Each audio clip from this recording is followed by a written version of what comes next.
मां पार्वती ने महादेव की ओर देखते हुए कहा, प्रभु, एक प्रश्न मेरे मन में वर्षों से प्रतीक्षा कर रहा है। आपने अनंत रूपों में लीला की है, पर जब आपने वानर रूप में भगवान हनुमान के रूप में अवतार लिया, उसका रहस्य क्या था? यह केवल शक्ति का विस्तार था या ये संसार के लिए कोई गहन शिक्षा थी?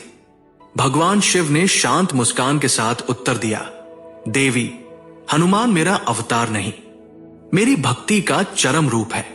मैंने वह रूप इसलिए धारण किया क्योंकि संसार को यह समझाना आवश्यक था कि जो भक्त पूर्ण समर्पण और निर्मल हृदय से भक्ति करता है, वो मुझसे भी बड़ी शक्ति का धारण करता बन सकता है। हनुमान को जन्म देना एक दैवी संदेश था कि जिस हृदय में निष्ठा, प्रेम और सत्य हो, वहां मेरे तेज का प्रकाश स्वयं प्रकट हो जाता है।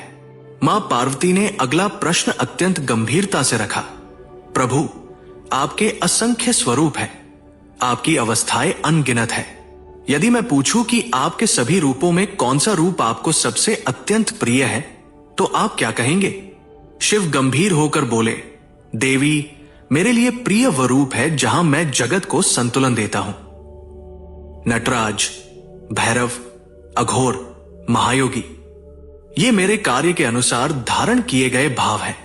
मैं रूपों में बंधा नहीं हूं, पर जहां भी मैं अज्ञान को दूर करूं, धर्म को स्थिर करूं और मनुष्य के भीतर भय के स्थान पर प्रकाश जगाऊं, वही रूप मेरे लिए प्रिय होता है। पार्वती ने गहरा प्रश्न पूछा, प्रभु, क्या आपके अवतारों की कोई संख्या है या वे केवल मनुष्य के समझने के लिए लिखे गए वर्णन हैं? सत्य क्या है? शिव ने उत्तर दिया, देवी, मेरे अवतार गणना से परे हैं। मैं जहां आवश्यक हो वही प्रकट हो जाता हूं। कभी ऊर्जा के रूप में, कभी विचार के रूप में, कभी अग्नि के रूप में, कभी किसी भक्त की चेतना के भीतर। मेरे लिए अवतार शरीर नहीं, कार्य है। मैं रूप तभी धारण करता हूं जब धर्म की रक्षा मेरे किसी विशेष स्वरूप से ही संभव हो। पार्वती ने अगला प्रश्न विनम्रता से पूछा, प्रभु, कलयुग में अंधकार बढ़ रहा है। मनुष्यों का मन अस्थिर, बुद्धि भ्रमित और आस्था कमजोर हो रही है। क्या आप कलयुग में कोई अवतार लेंगे? क्या फिर कोई दैवी स्वरूप पृथ्वी पर आएगा? शिव ने शांत परंतु दृढ़ स्वर में कहा, देवी, मैं समय का अनुकरण नहीं करता, समय मेरा अनुकरण करता है।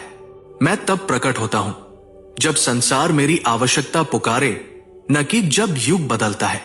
यदि कलयुग में मनुष्य पूर्णतः स्वयं को अंधकार में खो देगा, यदि धर्म अपनी अंतिम लौ तक पहुंच जाएगा, तब मेरा एक अंश फिर धरा पर अवतरित होगा। वो रूप शरीर में भी हो सकता है और चेतना में भी। अवतार वही है जो संसार को पुनः धर्म की ओर मोड़ दे। मां पार्वती ने अंतिम प्रश्न अत्यंत कोमलता और गहराई से पूछा, प्रभु, क्या आपके किसी रूप के प्रकट होने के बाद कलयुग समाप्त हो जाएगा और फिर क्या सत्य युग का प्रकाश लौट आएगा? शिव ने उत्तर दिया, देवी, कलयुग का अंत बाहरी घटनाओं से नहीं होगा, मनुष्य के भीतर की जागृति से होगा। जब मनुष्य स्वयं को पहचान लेगा, जब वह अपने भीतर ईश्वर का प्रकाश देख लेगा, जब करुणा और सत्य पुनः उसके जीवन में स्थान पालेंगे, तब कलयुग का अंधकार स्वयं हट जाएगा।